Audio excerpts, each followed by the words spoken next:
Ini kan kebetulan bakal ada hajatan gede nih. Iya, pemilihan ketua umum. Pertanyaan pertama mungkin menurut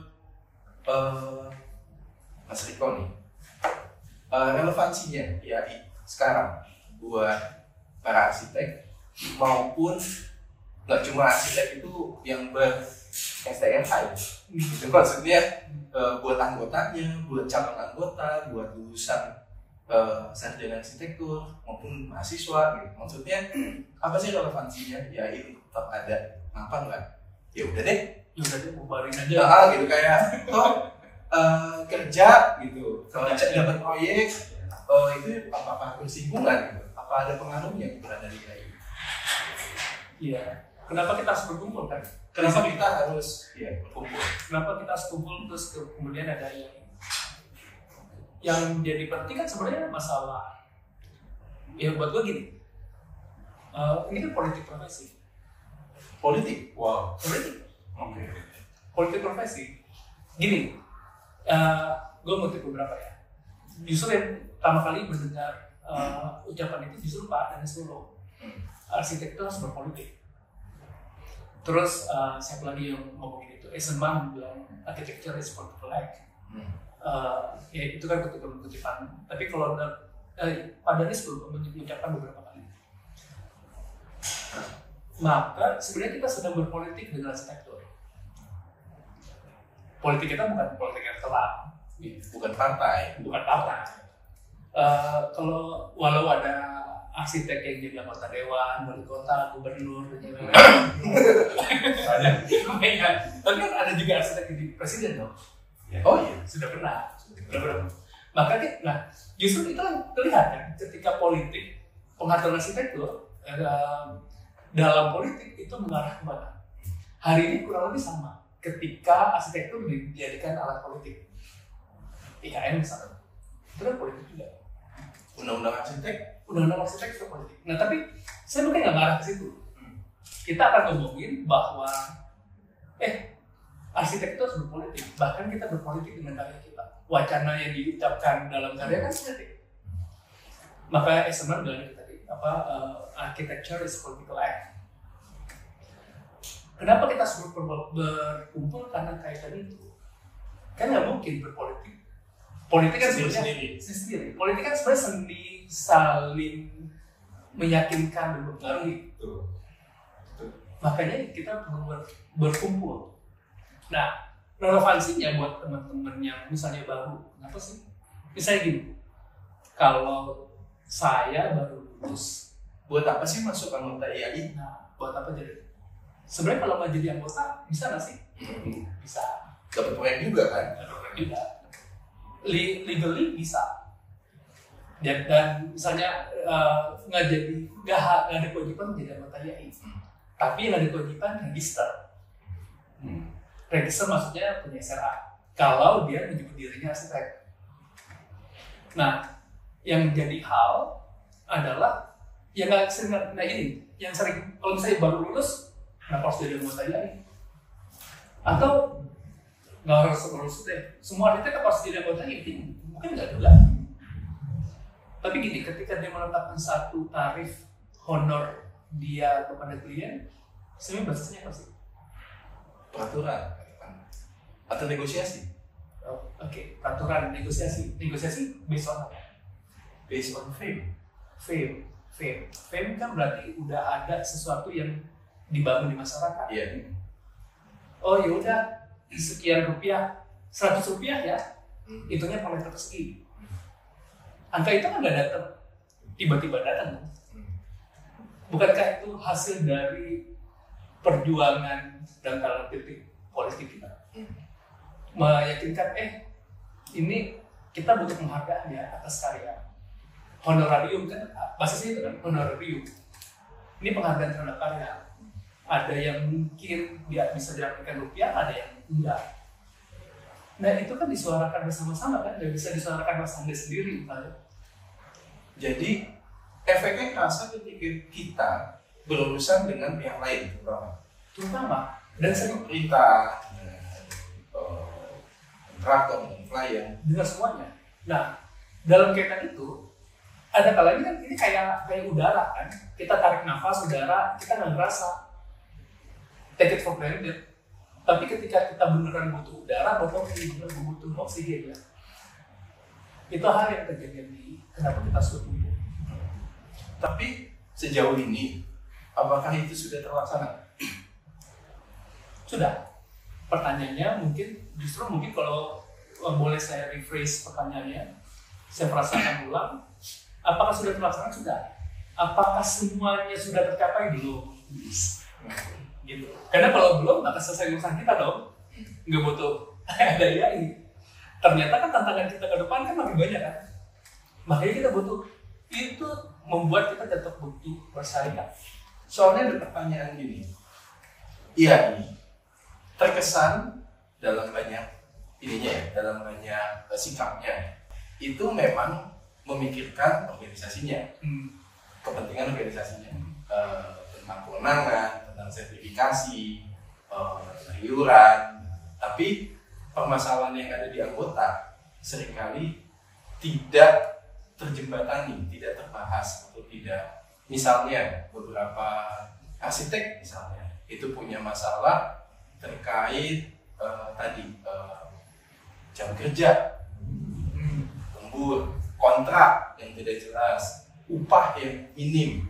Misalnya di beberapa kantor arsitek terkenal ya beda-beda tipis dari UML lah.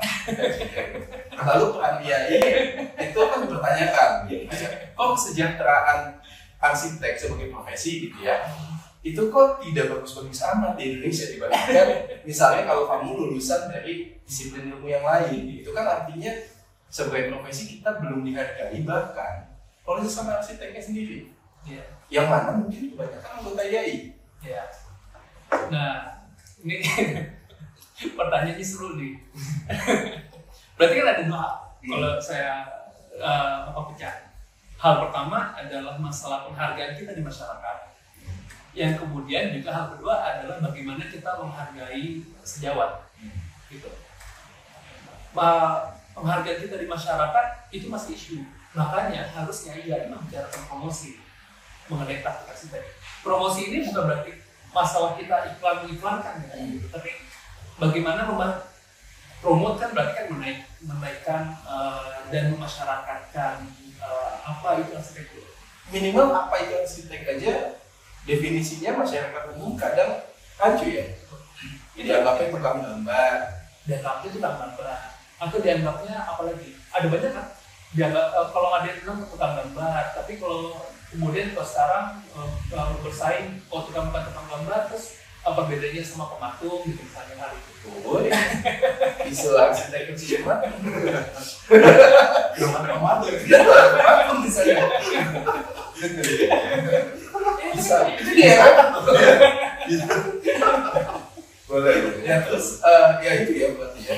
Nah, tentang di beberapa tempat kalau gini, kalau misalnya kota-kota besar, Jakarta, Bandung dan segala macamnya, mungkin Surabaya, Bali, profesi arsitek relatif oke, diterima di kota besar. Di kota besar. Tapi Indonesia kan ada cuma kota-kota itu, Sabang sampai Merauke. Ada yang profesi arsitek bahkan nggak dikenal. Ketimbang ada masyarakat ya, ketimbang membayar arsitek, memberikan penghargaan arsitek, mereka gitu tuh, ini setara dengan berapa sak semen ya? Atau gue dapat apa? Karena mereka nggak tahu apa yang mereka dapat, atau apa yang mereka bisa capai ketika mereka menggunakan jasa arsitek. Itu masih jadi PR. Jadi masih PR IAI, bukan hanya di nasional, tapi ya tentu di tempat-tempat itu. Jakarta selesai nggak masalahnya juga, masih sama kok. Yang kita kaget, cuma sekian lembar gambar.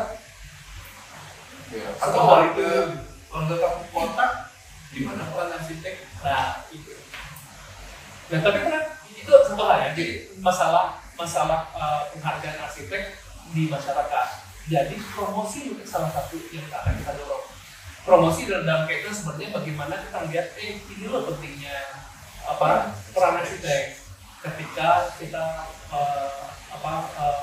seseorang atau badan ingin membuat satu bangunan atau wadah rumah arsitektur dan lain-lain. Apakah ini ada korelasi dalam kaitan penghargaan arsitek sejawat? Nah itu jadi pertanyaan itu jadi isu lagi satu lagi satu lagi. Nah itu yang juga penting. Masalahnya ini kalau kita berargumen bahwa itu cuma ada di bukan yang di tempat yang mungkin profesi arsiteknya settle, itu kan nggak bisa. Saya tentu mendengar ada banyak puluhan teman-teman yang rasanya nggak mendapatkan penghargaan yang cukup dari sejawatnya yang kebetulan menjadi pimpinan di tempat kerja. Dan itu kan kata-kata. Apakah IAI akan mewadahi itu? Wajib. Justru wajib. Karena kode etik kita menyebutkan dalam kepentingan dalam hal kesejawatan, arsitek itu wajib asah asuh asuh. Bahkan ada kewajiban sejawat kepada arsitek yang lebih muda. Ada kewajiban membimbing, termasuk dari masalah penghargaan. Gitu. Penghargaan itu apa?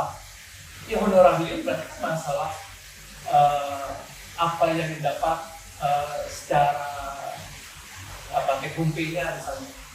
Harusnya nggak boleh lebih rendah daripada UMR dong ya. Harusnya sebelum mungkin dong. Ya. Sebaik mungkin. Sesuai yang wajarnya.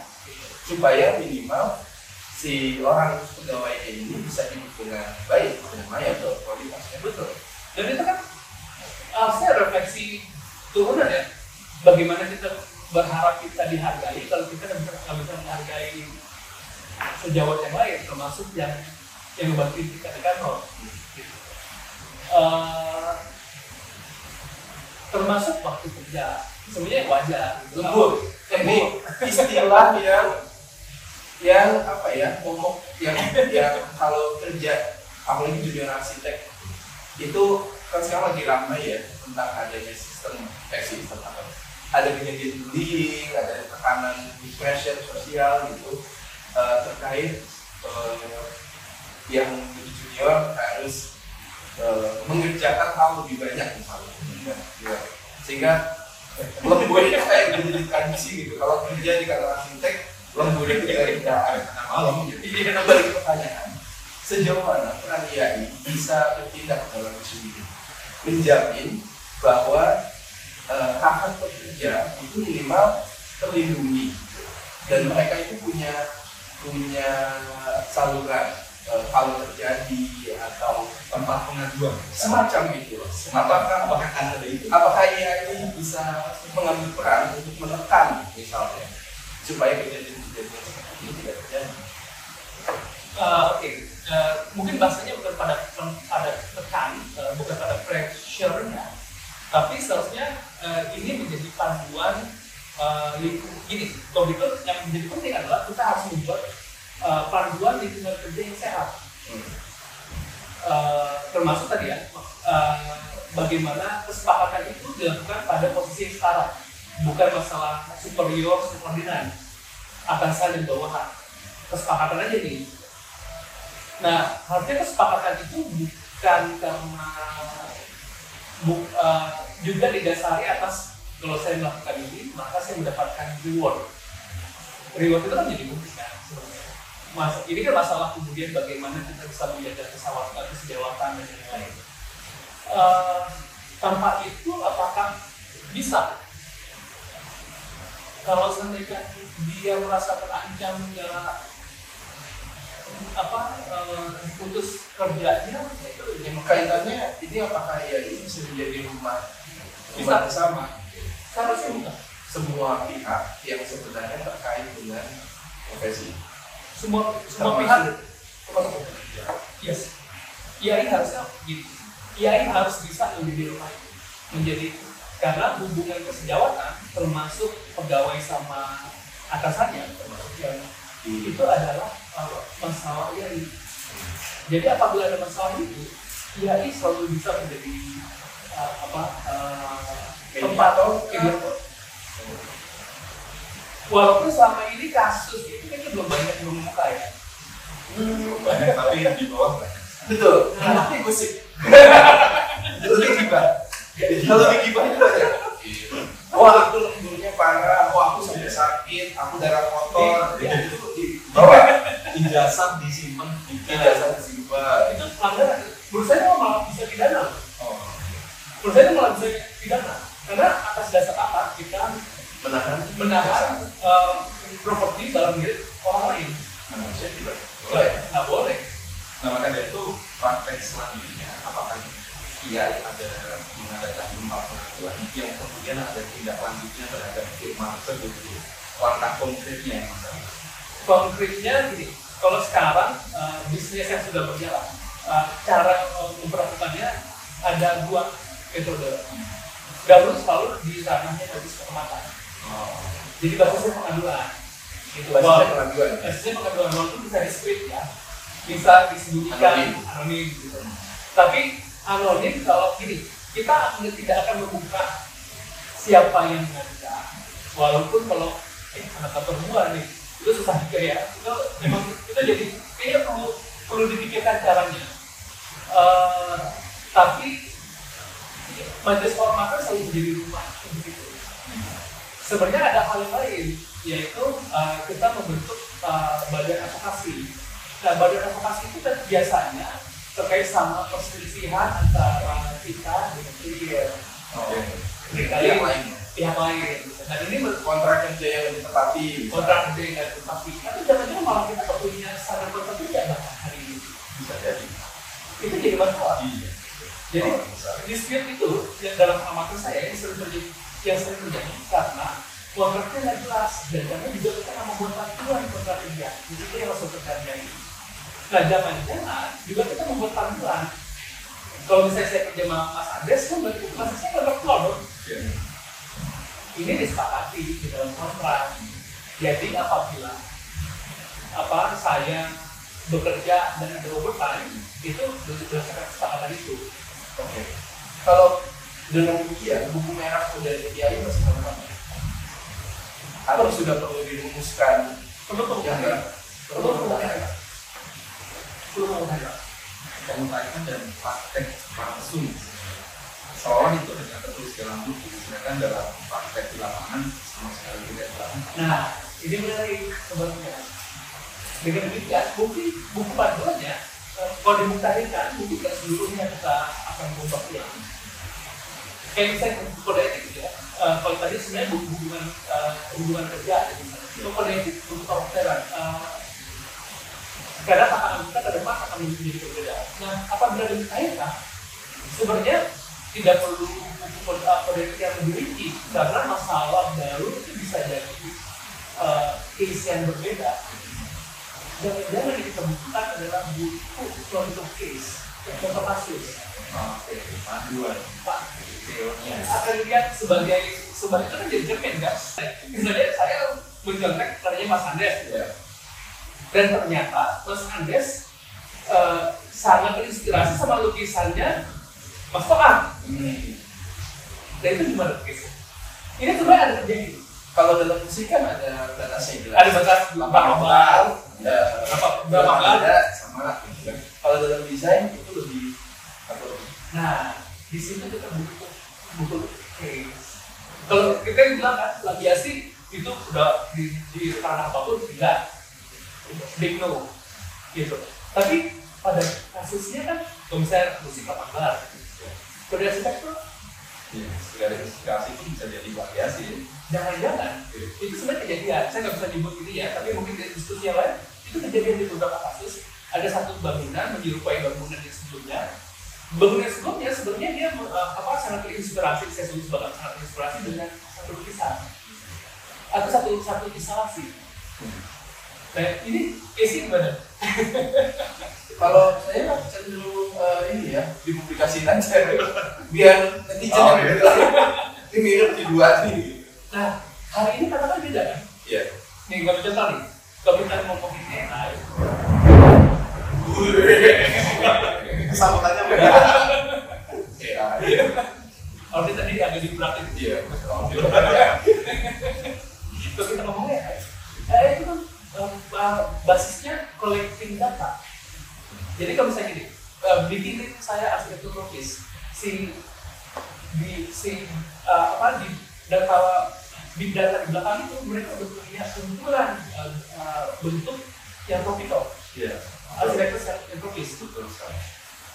berarti kan itu kan menjadi orang lain. Terus kalau kita nge-prom buatin arsitektur yang promnya gini-gini keluar Kayak orang. Hari ini itu memang belum ada aturan yang cukup umum untuk menyatakan bahwa ini karya siapa. Tapi yang bisa kita pertama kali lakukan adalah ini dibuat melalui AI untuk menghindari kita dari safe play. Tapi kalau ada yang merasa menjadi korban radiasi, itu juga harus bisa ngadu ke AI. Wajib, Harusnya gitu ya. wajib. Itu sudah terjadi, sudah dibahas di majelis kehormatan. Dan sifatnya mediasi sebenarnya, jadi langsung nggak duduk. Sayang sekali. Kami kan senang di sidang terbuka ya. Karena gini kan, kita memastikan dulu bahwa kalau seandainya nanti ternyata terbukti baru sidang. Gitu. Jangan belum awal-awal nggak langsung sidang. Apakah sidang IAI perlu dikawal oleh netizen? Nah, hakim netizen aja ya. Ya itu berarti ini ya. Tapi itu kan berarti tergantung gini, saya kan tergantung bagaimana persepsi dibangun kan. Ada social engineering dan segala macam. Tapi kan pelanggarannya hanya sebatas kode etik. Kode. Pada akhirnya dianggap tidak mematuhi kode etik. Iya. Tapi apakah nanti ke ranah pidana atau perdata itu hal lain? Jangan. Justru itu cara kita melindungi anggota.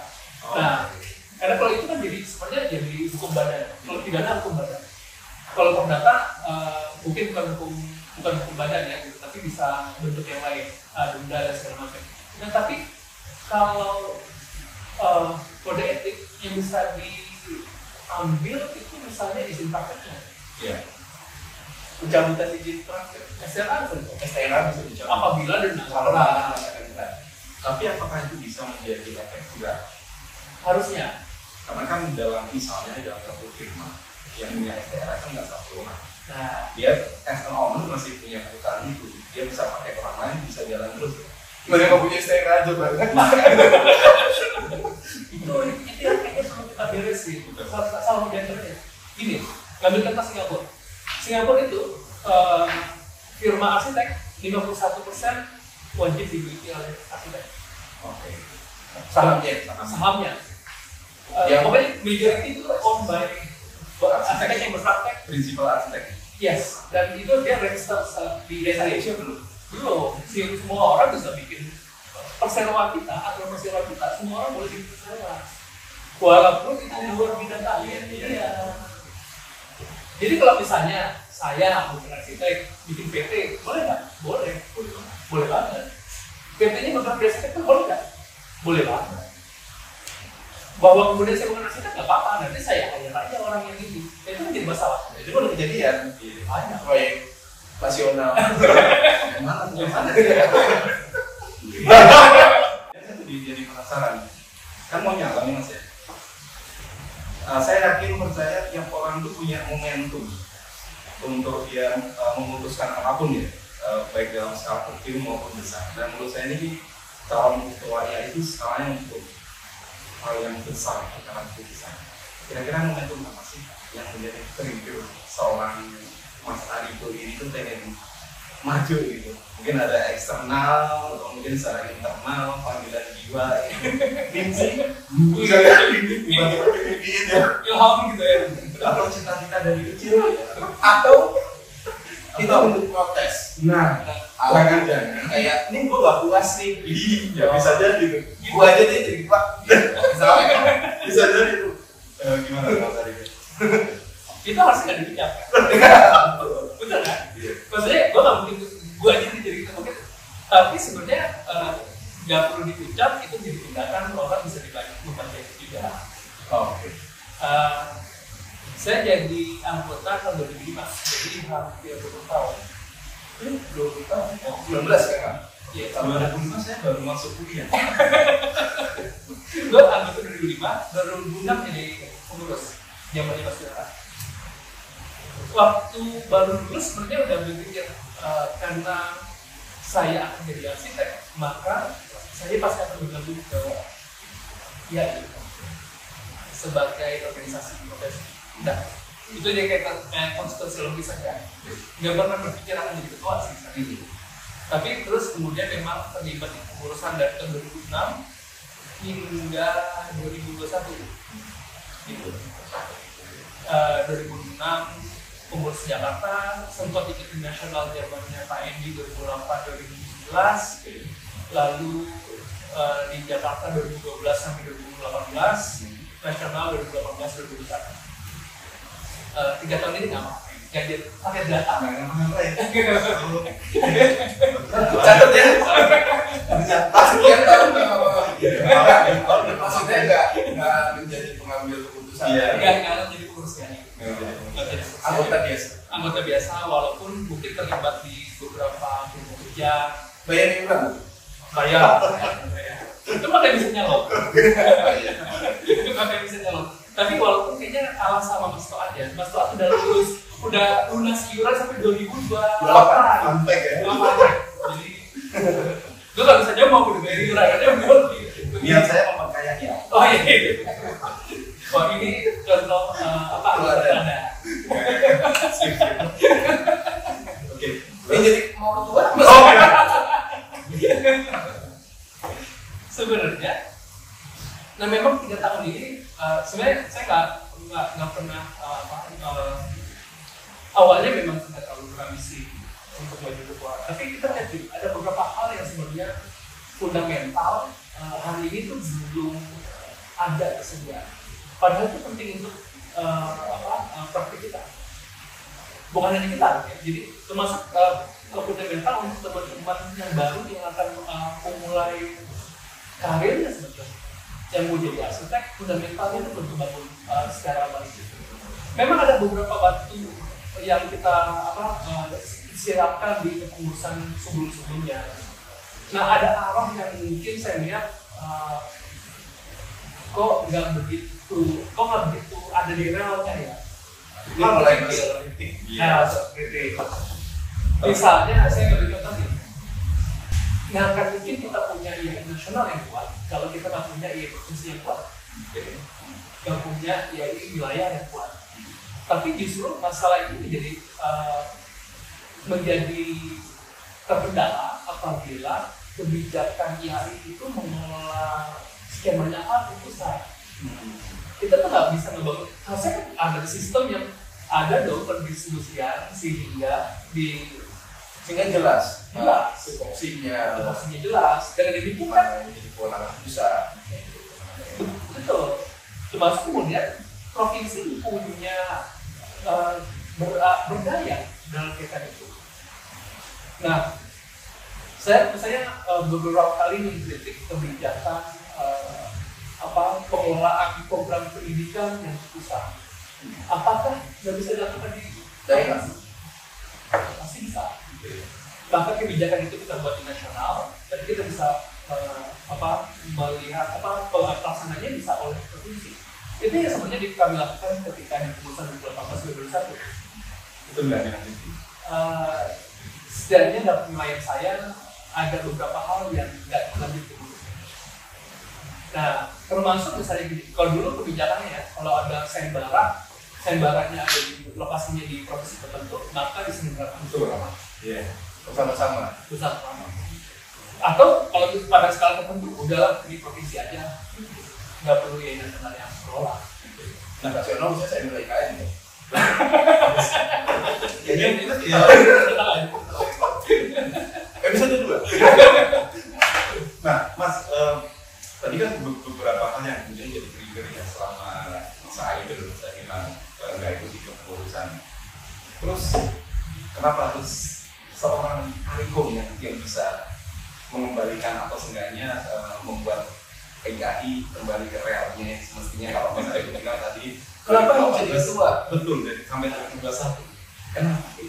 Bisa jadi ini juga nantinya akan meyakinkan kita semua ini, oh ya berarti yang pantas gitu. Atau ternyata sama aja misalnya. Nah,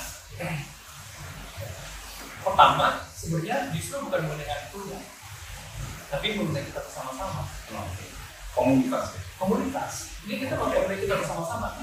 Walaupun itu gini, kalau itu bukan mengenai satu orang, mengenai bersama-sama bisa siapa aja.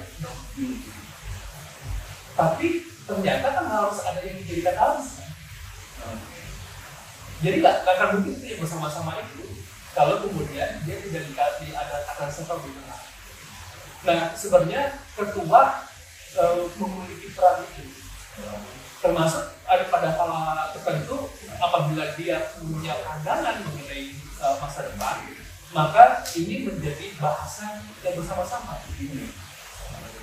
Saya justru menyukai banyak hal yang kita bicarakan secara bersama-sama dan keputusan itu bisa lakukan kolegial. Tapi isunya bisa jadi kan belum tentu semua. Kita bisa melontarkan, kayaknya kita ada masalah ini dengan indikasi A, B, C, D. Bagaimana kita menyikapinya? Dan itu menyikapinya kan langsung menyikapi bersama-sama. Gitu. Jadi kolektif kolegial, mungkin saya nggak menggunakan kolektif kolegial ya, karena itu seolah-olah ini. Tapi kolegial masalah kebersamaan itu menjadi poin. Kenapa itu? Mungkin bukan pada hari itu ya, tapi peran ketua yang menjadi yang seharusnya bisa menjadi katalis. Dan juga dia peran ketua yang harusnya bisa melihat menguak tabir apa yang kita hadapi. Pandangan ke depan. Ini nyambung ke pertanyaan Juni ya. Kan udah lama dia. Yes. Dan sekarang mau jadi ketua. Yes. Apa masalah terbesar di dalam dia? Yes. Yang sebenarnya harus diatasi akar utamanya apa itu ya? Kayak kalau ya, Paus misalnya gitu kemarin kan dia membeberkan masalah yang ada di lingkungan organisasinya. Kenapa masalah terbesarnya ini? Apalagi Paus bilang kalau apabila pemimpin yang sederhana kan artinya kan secara terbuka harus mengakui ada masalah besar yang pada akhirnya justru itu yang mau diatasi. Ya, kita bisa mengobati kan kalau tahu penyakitnya. Iya, kalau baik-baik saja ya sudah. Iya. betul. Masalah terbesar gini, kita ada banyak masalah dan masalahnya ternyata nggak begitu. Masalah yang dari dahulu sampai hari ini nggak selesai adalah profesi arsitek seringkali direcoki oleh pimpinan arsitek. Termasuk dari masalah bisnis, PT bukan dalam studi arsitek. Dulu kan yang ngatur profesi ini kan kita ikut undang-undang desa profesi kan. Ya, sekarang punya undang-undang arsitek. Punya undang-undang, tapi kita nggak bisa sepenuhnya keluar dari undang-undang desa profesi. Perjuangan kita dari dulu punya undang-undang arsitek adalah kemudian ini nggak bisa diatur dengan cara profesi lain gitu. Ini spesial nih. Ini seperti di kedokteran, seperti mungkin kedokteran. Ya. Justru setiap profesi itu dia punya karakternya masing-masing. Nah, kalau kita lihat, ini memang perjuangan saja nih. Banyak aturan mengenai profesi itu diatur berdasarkan latar belakang pendidikan, bukan mengenai profesinya. Padahal ada banyak profesi yang kita ngatur dalam profesi itu apa? Saya ambil contoh MEP, Lambi. Kita ke belakang pendidikannya apa ya? Daftar Daftar pasti ada. SMK bangun diploma. Jadi ada, kalau di luar negeri kan ada 17 building science sama architecture atau architectural engineering sama architecture itu beda. Jadi yang ada D1, 2, 3, 4 sama yang sarjana S1. Dan kita ada yang D4 bahkan berharap untuk jadi arsitek. Bisa sih matrikulasi dulu ya. Karena kalau di pendidikan kan ada taksonomi belum ya. Taksonomi belum itu maksudnya apa yang harus diberikan kepada peserta didik. Dan di diploma itu maka dia akan sangat kuat di skill. Kalau sarjana maka dia akan sangat kuat di pemikiran. Nah itu kan yang itu satu hal. Tadi kita balik mengenai profesi. Karena nggak banyak yang akhirnya tuh jadi pada ingin simplify aja. Seolah-olah dengan sarjana pendidikan belum tentu. Itu yang pertama. Dengan sarjana arsitektur otomatis punya kemampuan arsitek yang baik. Terakhir kali kita bikin studi di perguruan tinggi itu kurang lebih 5++. Kalau kita punya 13 kompetensi, walaupun sebenarnya UI itu udah 16-17 itu, tapi kita masih 13. lima yang penuh dan ada beberapa itu sebenarnya. Gitu. Nah nanti itu sebenarnya yang sisanya yang 8 yang mungkin nggak penuh itu dipenuhi ketika dia PPAK dan gimana. Nah balik kayak tadi dulu diatur sama lembaga bukan arsitek. Lalu ada banyak sekali asosiasi yang menerbitkan SK arsitek tanpa ujian. Dulu kan itu perjuangan kita berhadapan sama asosiasi itu. Nah sekarang relatif lebih mudah karena bagian dari perjuangan kita memastikan yang arsitek itu cuma iya. Udah. Tapi di lapangan belum sepenuhnya berjalan karena kita masih tarik ulur sama undang-undang desa konstruksi. Gitu. Ada dualisme SKK, SRA. Nah bahkan di internal kita pun kita masih berjibaku mengenai itu. Pandangan saya seperti ini, SRA itu harusnya tujuan ultimate kita. Tapi mungkin jalan pandang nih. Kalau sekarang harus pakai SKK, maka itu jadi cuma fase antara. Kalau sekarang harus ada dua, ada SKK, ada SRA. Itu jadi beban tambahan, seharusnya nggak boleh. Harusnya enggak. Kalau gitu, kenapa tidak satu proses saja untuk dua-duanya? Dan masalah biaya, kita masalah kita bicara. Nah, dahulu waktu di keputusan 2018-2021 dalam komunikasi dengan DAI, kita buat kesepakatan yang mana nanti akan dikelola oleh DAI, yang mana akan dikelola oleh LSP. Waktu itu kita sudah sepakat dengan DAI, kita tetap butuh sebagai eksplorasi deh. Tapi nanti yang LSP akan mengatur pada tingkatan yang mana. Maka tingkatan yang arsitek 89 itu akan dikelola oleh DAI. Bahwa pengelolaannya nanti apakah satu payung dan ini itu yang perlu diskusi. Nah tadi saya nyebut LSP, lembaga sertifikasi profesi, ini mungkin saya nggak tahu teman-teman lumayan ini nggak sama teknis ya istilahnya. Tapi ini masalah teknisnya. Karena LSP itu turunan dari undang-undang tenaga kerjaan. Terus kita punya undang-undang arsitek, ada undang-undang desa konstruksi, terus ada undang-undang lain mungkin yang nggak terlalu diikut, tapi mempengaruhi perdagangan salah satunya. Perguruan tinggi mengenai syarat pilih arsitek. Jadi atau mungkin ada undang-undang lain yang jadi itu kita irisan di situ. Jadi memang masalah di peraturan di Indonesia kan masih sektoral, sehingga gerilya kita ke kementerian lembaga itu jadi penting. Dan yang bisa melakukan itu iya jadi makan. Oleh karenanya orang-orang yang juga gini penting ya mengetahui itu dan memiliki kemampuan gerilya. Ini politik menjadi lobby panjang itu sebenarnya. Iya. Ini lagi masalah politik kan. Ini politik kita di situ. Di situ yang akhirnya tadi disebut ini adalah kegiatan politik. Ini politik. Ini kegiatan politik. Bagaimana kita mempengaruhi? Tujuannya politik kita profesi. Yes. Kalau dipolitisasi gimana? Itu kejadian hari ini. Iya. Dikaitkan dengan itu kejadian. Tapi tadi kita ngomongin ruko lagi nggak sih? Ya ruko logo nggak ngomongin lain dong.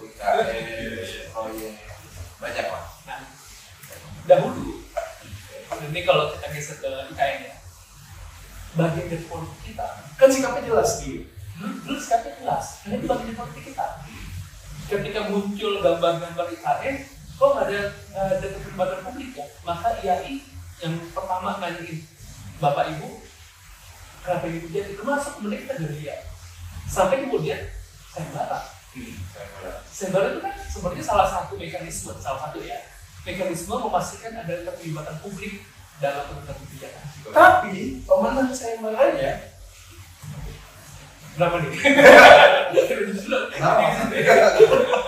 Maksudnya kan ternyata ada isu juga di sana bahwa ternyata bukan anggota Indonesia. anggota. Tapi maksudnya dia nggak bisa jadi proaktif. Punya sertifikasi. Timnya ada sih. Nah, itu itu jadi Isu juga. jadi hal. Tapi ini pemahaman. Tapi sikapnya jelas ya kan. Iya sikapnya. Nah tapi justru gini. Akhirnya kita tahu nggak akan bisa bersama-sama sendirian. Justru bersama-sama waktu itu IAP dan kita nggak bikin press release bahkan saya baru yang pertama ya. Lalu yang masuk lab. Tapi itu masuk lab. Yang punya dia punya sertifikat. Punya. Masuk jadi dia ada sertifikat. Register. Nah, baru sayembara yang seolah-olah ada sayembara waktu di istana. Padahal ada sayembara, saya tahu. Istana Presiden. Kalau wakil kan ada sayembara. Ada. DPR ada sayembara. Akhirnya saya terpaksa ngecek lagi komunikasi zaman dulu. Yang pertama kali mengungkapin bentuk sosok itu Menteri Bappenas ya, atau Kepala Bappenas. Muncul di idenya. Yang kemudian atas basis itu kami buka komunikasi ke kementerian. Kok ada sosok ini ya? Apa hasilnya disebarkan lagi gitu. Tapi kemudian jadi pertanyaan menarik sebenarnya kita bicara tentang organisasi besar IAI kaitannya tadi dengan problem ya salah satu bangunan atau apapun itu di Indonesia. Setelah apa sih kita bisa mendorong pemerintah bisa melakukan visual sehingga hal itu bisa terjadi atau nggak terjadi? Jangan-jangan misalnya jangan-jangan kita tuh di pandang pemerintah itu sebelah mata nggak ada apa-apa gitu. Jangan-jangan atau jangan-jangan juga karena kita tidak bergerak, kita tidak ada inisiasi untuk protes dan sebagainya, sehingga tidak ada muncul menggerakkan pemerintah untuk bersesuatu. Gimana? Pemerintah pasti perlu mitra kritis. Dan peran itu ya bisa ya sebenarnya. Dan seharusnya gitu. Jadi gini, kita tuh bermitra dengan pemerintah, ya pasti. Jadi kritis itu kan menandakan bahwa sebenarnya kita menguji, kita akan mendukung kegiatan itu dan juga mengujinya pada saat yang sama. Mengujinya dalam kaitan juga sejauh mana dia bisa mendatangkan manfaat. Nah, dalam kaitan misalnya contoh IKN, kalau seandainya IAI tidak menyuarakan secara kritis, ya akan berada sembarang. Ada sebarang berikutnya, Istana Wakil. Istana Wakil tuh kalau yang presiden udah ya bos case ya, bos terlambat ya dalam mengambil apa dan nggak bisa diperbaiki. Dalam kaitan itu akhirnya dalam politik akhirnya tentu nggak semuanya kita bisa mencapai semuanya. Itu kita sadari. Tapi kan yang perlu dicatat adalah perjuangan itu juga tercatat dan teman-teman tahu kita memperjuangkan itu.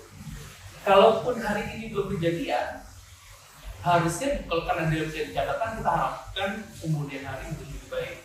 Nah, tapi apakah kemudian IAI nggak didengar sama pemerintah? Didengar kok. Didengar ya.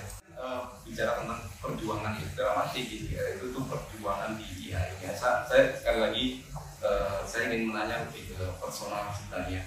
Kita terbiasa dengan aspek itu dibiasakan dengan kompetisi. Entah itu beauty kontes, entah itu tender, entah itu sayembara dan sebagainya. Nah, termasuk dalam satu kali ini pencalonan ini juga kompetitif gitu. Saya ingin tahu kompetitif apa sih Mas Arindo dalam proses kedepannya gitu. Maksudnya gini, yang saya dengar dari awal sampai sekarang itu hal yang menarik dan ketika ini nanti diperjuangkan dan ternyata berhasil, itu harus dilaksanakan. Tapi ketika Mas Arindo sendiri tidak mendorong untuk bisa maju beneran, ayo kita maju bareng, kita kompetitif, kita pengennya dapat yang kita inginkan, makanya kita omongkan ini nggak ada gunanya, ya kan? Saya pengen tahu kompetitif apa Mas Arindo untuk memperjuangkan ini. Ini pertanyaannya Mas Toat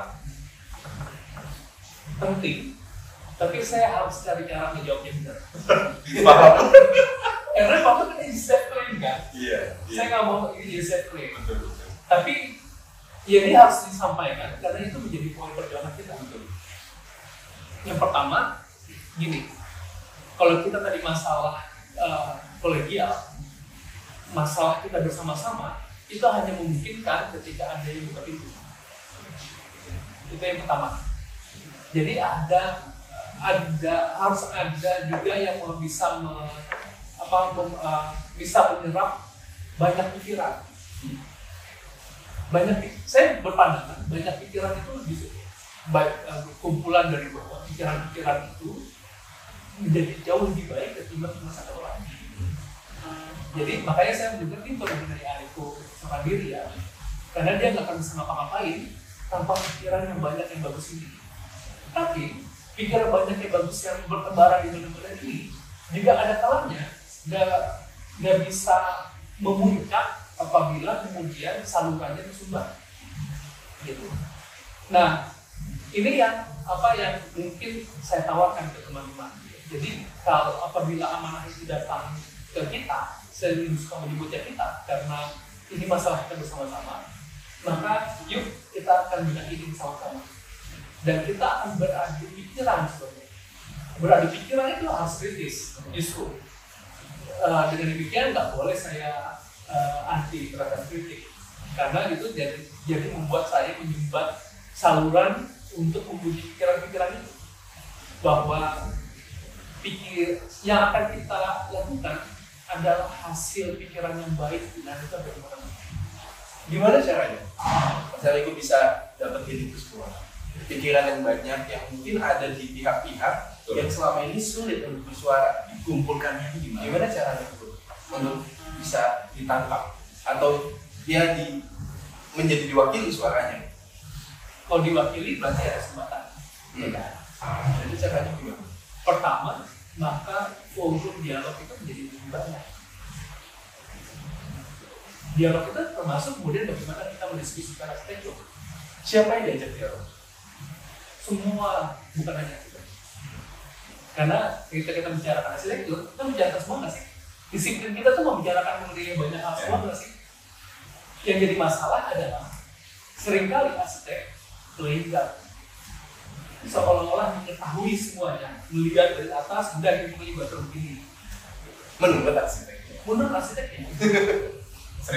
Seringkali bisa jadi itu pada kasus tertentu bisa jadi pendekatan yang pas gitu. Saya nggak pilih ya, yang bisa jadi pas. Tapi banyak hal jangan-jangan kita tuh harus ada di antara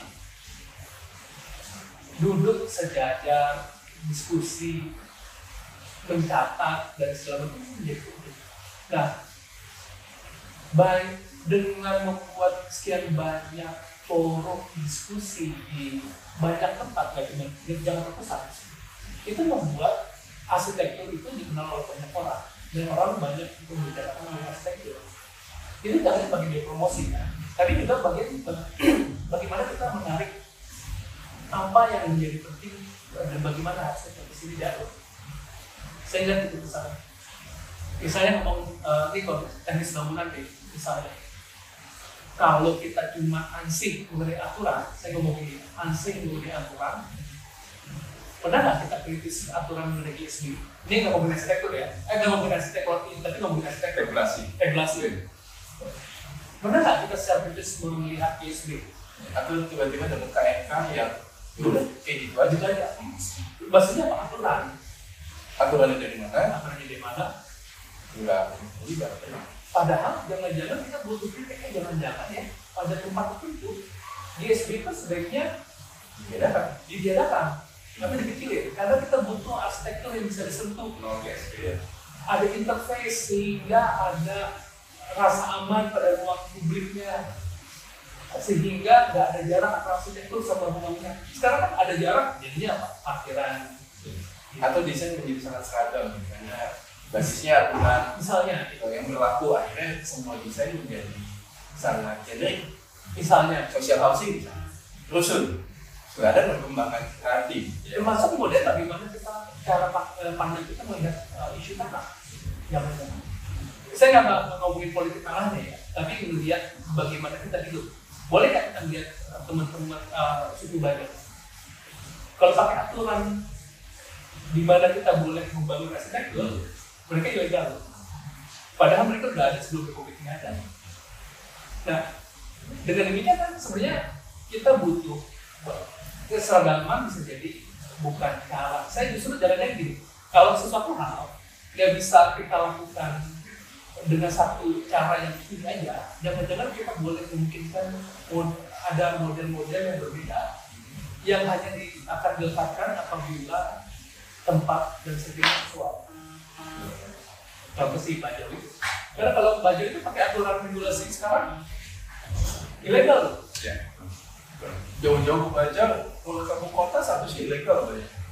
Semata-mata karena misalnya tidak termasuk ke dalam zonasi. Yang zonasinya dibikin ya kemudian.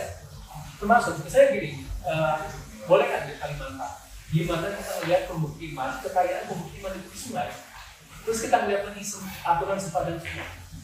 Konflik kan?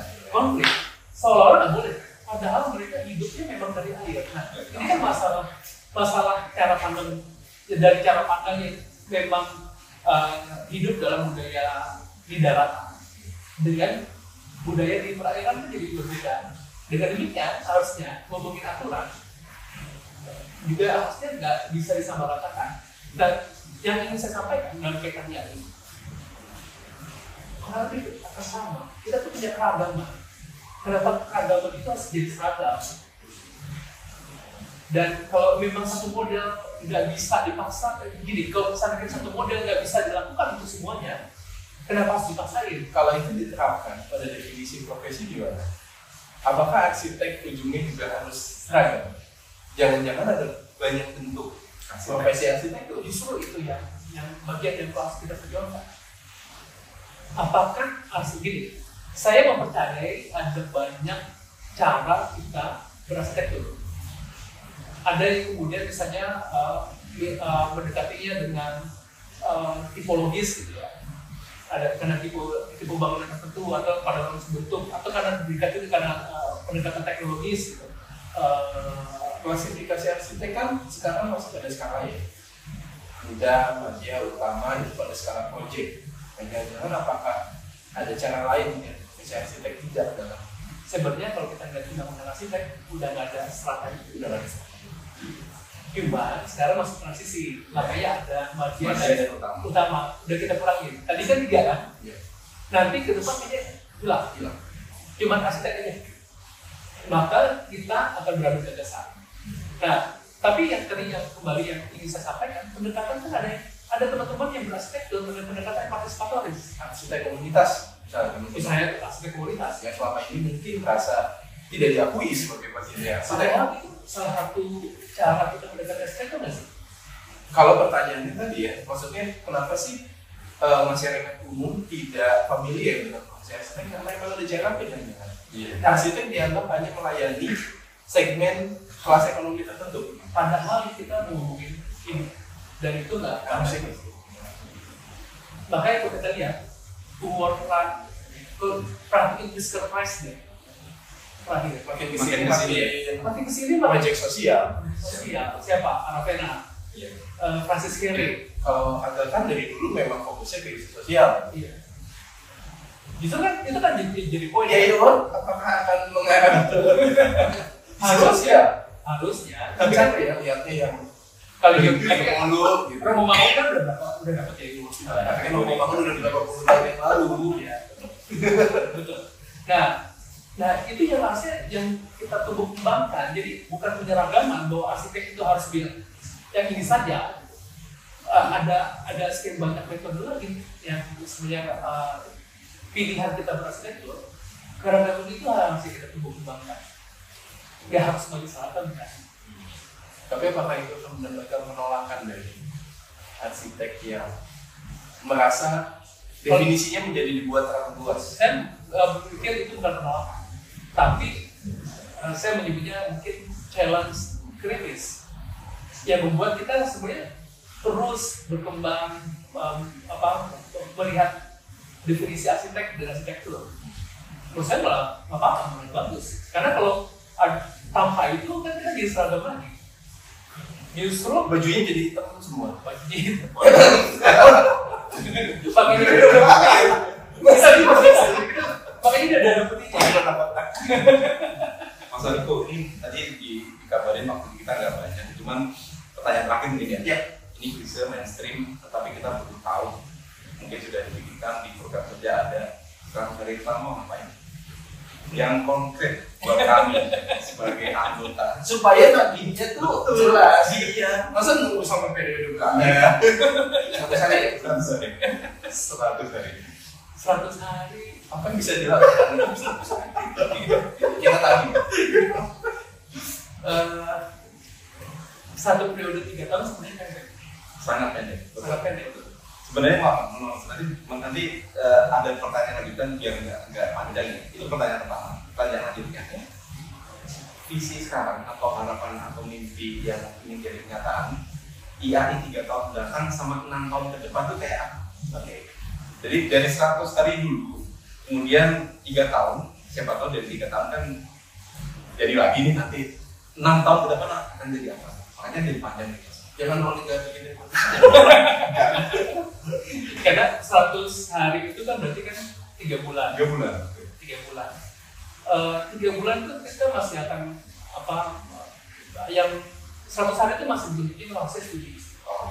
Konsolidasi internal, bentuk tim. Termasuk salah satu yang akan kita capai dalam jangka waktu pendek itu misalnya kita menyiapkan inkubator untuk teman-teman arsitek muda. Inkubator. Kan nggak mungkin dilakukan 3 bulan ya. Itu ditangkap di kantor IAI. JDC. Jangan-jangan nggak akan cukup. Jangan-jangan nggak terikat tempat. Bisa tempat aja. Dan harusnya jangannya tiap provinsi ya. Kalau idealnya gitu ya, kalau misalnya tiap provinsi ada, maka mungkin kita tidak akan ada sebaran. Seperti halnya kita lihat sebaran waktu 2018-2021, kami lihat sebaran PPAL. Sehingga dulu kan sangat konsentrasi di Jawa, maka kita dorong di Kalimantan kita segerakan MOU, di Maluku Utara kita segerakan MOU, NTT, Sumatera dan sebagainya. Nah, sama dengan inkubator.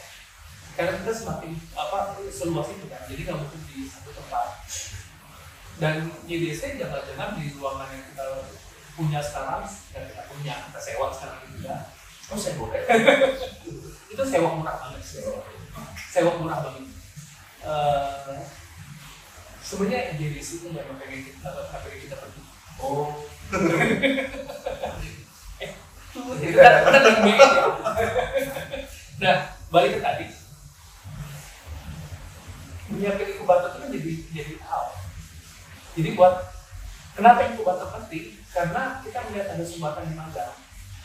Kalau misalnya dia berharap teman-teman yang baru lulus PPAR berharap Mas Andes, Mas Toat, saya atau teman-teman yang lain, bisa jadi kapasitas kita dinamis naik turun. Ada mungkin kita butuh tambahan teman-teman baru yang membantu, tapi ada kalanya kemudian kapasitas itu sangat terbatas. Jadi bisa jadi dia akan yang masalah magang itu nggak terselesaikan. Maka jangan-jangan inkubator menjadi salah satu caranya. Maka kita akan menyiapkan perangkat untuk perangkat untuk si inkubator itu yang kedua. Tapi saya gini, saya bilang tadi satu periode itu sangat pendek. Maka pembuatan kelembagaan dari nasional, provinsi, wilayah itu menjadi penting. Jadi jangan-jangan kita akan melihat bagaimana nanti model hubungan provinsi wilayah juga itu jadi hal berikutnya. Kita akan melihat tadi ya, termasuk si inkubator itu kan yang akan kita bicarakan. Nah, kalau terkait posisi tawar dengan pemerintah, kan nasional berhadapan dia dengan pemerintah pusat. Itu yang dibayangkan dalam 3 tahun. Dalam 3 tahun kita akan gerilya kemana-mana. Jadi kalau dalam itu kan kita happy dengan kementerian mitra kita Menteri PUPR. Tapi termasuk sebenarnya yang akan kita kerjakan adalah mempromosikan arsitek dan arsitek di Indonesia, bukan hanya di Indonesia, tapi internasional dengan cara. Maka kita dahulu kita nggak begitu sering berhubungan sama Kementerian Luar Negeri dan Parekraf. Maka harusnya kita lihat ini mitra strategis loh. Saya ngambil contoh dulu, ada beberapa negara yang dia memamerkan dan mempromosikan arsitek dan arsitekturnya ke arsitek Indonesia dengan harapan satu, mereka dapat pekerjaan. Karena kan pasar Asia ya. Ada juga kunjungan masyarakat kita ke sana. Kenapa kita nggak melakukan hal yang sama? Apakah Mas Toman kalah sama Kalah. Kalau saya punya keyakinan arsitek Indonesia itu kompetitif. Lawan di Singapura aja bilang arsitek senior Indonesia banyak. Bisa iman kok. Tapi diakuinya tidak berusaha. Iya, itu ada Masalahnya. masalah lainnya. Masalah. Itu masalah. Tapi nanti buat ketika SRA dianggap salah. SRA itu dianggap salah. Harusnya besar. Diakui ASEAN. Diakui ASEAN. Nah, kalau misalnya pasar ASEAN terbuka, pasar ASEAN ini masalahnya kita nggak boleh jadi job seeker. Kita nggak boleh jadi kerja ke sana. Disitulah peran negara kita harus cari. Kan kita bisa kalau kita di-invite misalnya Mas Toan, Joshua diundang oleh misalnya Vietnam mau bikin sesuatu gitu, terus dia ngundang Joshua. Boleh banget. Bagaimana bisa itu terjadi? Kalau ada promosi mengenai arsitek dan Indonesia di sana, gitu. Kayak Indonesia misalnya mengundang Sahadi, siapa gitu kan? Akhirnya dulu kan ada satu proyek yang Sahadi katanya mau bikin. Gitu. Sempat ada heboh juga kan, waktu itu wali kota satu kota yang membuat bangunan jalan. Kita harus bisa melakukan itu. Kalau ada promosi mengenai arsitek dan arsitek Indonesia, iya harusnya yang kali pertama melakukan nasional harusnya punya peran itu yang mungkin ya di daerah kesulitan atau tidak dalam kapasitasnya untuk melakukan. Iya, maka promosi itu harusnya ya dilakukan. Nah, dengan bagaimana caranya? Yang mulai bicara sama investor dulu ya. Kementerian Pariwisata, lintas, bukan hanya PPR aja, cari proyek. Akhirnya itu Kan muncul kesannya gitu loh. Kayak kita tuh kalau dekat sama pemerintah dapat di proyek dari pemerintah. itu kan balik ke pertanyaan yang Mas Abes yang pertama. Apa sih sebenarnya relevansinya kita gabung di AI? Iya. Itu kan fasilitas yang kita harapkan di dalam dunia ini. Bantu cari proyek. Justru itu kan cara membuat saluran ketika kita berkarya menjadi lebih baik. Potensi kita jadi bisa sangat. MRE itu 2005 kita tangani ASEAN Mutual Recognition Arrange 2005 tantangannya. Aplikasinya di 2010-an, saya lupa pastinya, tapi belasan. Jadi IMC kita aja udah ganti berapa periode. IMC itu Indonesia Monitoring Committee, ngomongin ASEAN Architect. Udah berapa banyak yang berdua? Banyak, jadi tapi tidak sebagai Enggak, bisa di ASEAN aja. Kalau di luar alasan prinsipal kayak bahkan jarang ada. Aslinya bisa jarang berbicara di internasional. Kalau ada, saya tahu ada beberapa teman-teman yang mengerjakan proyek di luar. Ada yang di luar ASEAN, banyak di luar ASEAN. Tapi dalam skema MRE ini nggak banyak. Ada sih beberapa, terutama yang teman-teman Bali, kayaknya ada beberapa yang di Filipina, itu kerjakan. Tapi nggak banyak. Nah kita kan kayak ada infrastruktur yang memungkinkan promosi itu, dan itu manfaatnya dirasakan oleh banyak arsitek. Sehingga anggota merasa organisasinya bermanfaat untuk mereka. Yes. Jadi itu balik justru salah satu jawaban dari peran analisis utama, masalah utama. Apa salahnya? Salahnya orang nggak merasa ada relevansi karena tidak ada ikatan asas manfaat juga nggak ada gitu kan. Dirasa kurang. Ya, di tingkatan nasional, nasional akan ngomongin sampai dengan luas internasional. Tapi masalah promosi mengenai arsitektur di masyarakat juga harusnya akan menjadi pekerjaan kita bersama-sama dan promosi. Nggak cuma diserahin ke hasil bersama-sama dong. Kita bikin panduan dong. Jangan arsitek Jakarta doang nih yang nanti keluar. Itu poinnya. Justru salah satu dasarnya kalau misalnya saya punya praktik di ini, sebisa mungkin saya akan mengajak partner lokal. Thank you. Oke. Itu luar biasa. Harusnya ada tabuan nanti. Karena masih banyak pertanyaan.